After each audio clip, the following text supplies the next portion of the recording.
Hi, my name is Mridula. The Personal Data Protection Bill 2019 was introduced in Parliament last December.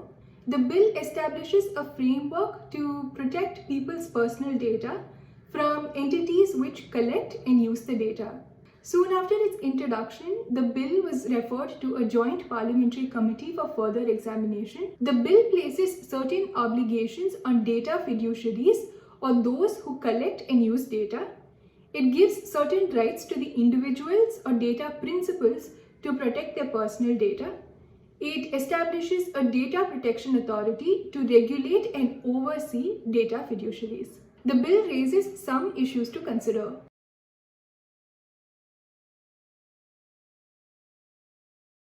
Under the bill, data entities cannot collect or process personal data without an individual's consent. Personal data is any piece of information that can be used to identify a person's identity. For example, financial information such as PAN or Aadhaar number. The bill makes some exceptions for obtaining consent.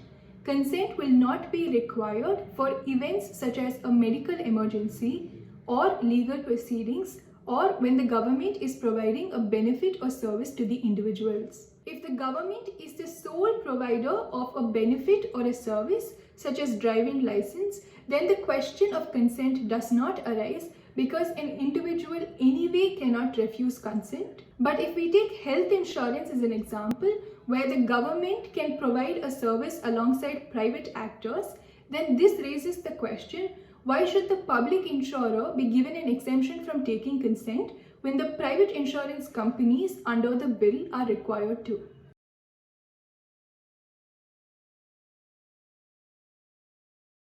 Under the bill, entities which process personal data will have to specify the purpose of data collection, ensure that the processed data is complete and not misleading, and ensure that data is not retained beyond the necessary period. However, they are exempted from this provision if they are processing personal data for prevention, detection, investigation, or prosecution of any offence.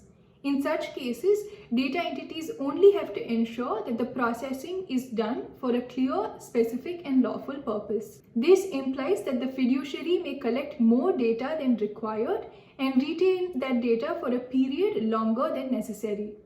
Further, the individual will not have rights over their data. While it can be said that for prevention and investigation of offences, a data principal's consent cannot be taken before processing their data, it is unclear why other obligations should not apply. The 2018 expert committee had argued that prevention, detection, investigation, and prosecution for a violation of law are essential state functions. It recommended that these activities should be exempted from certain provisions of the bill. However, such exemptions should be proportionate to the interests being achieved.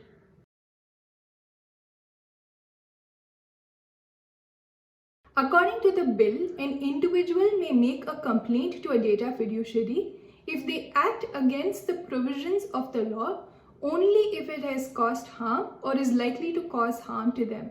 It is unclear why the bill does not allow an individual to file a complaint for, say, violation of their rights. For instance, if a data fiduciary binds the personal data of a user without their consent for profit, this may not necessarily cause harm to them, but in order to file a complaint, the user would have to demonstrate the likely harm this would cause to them.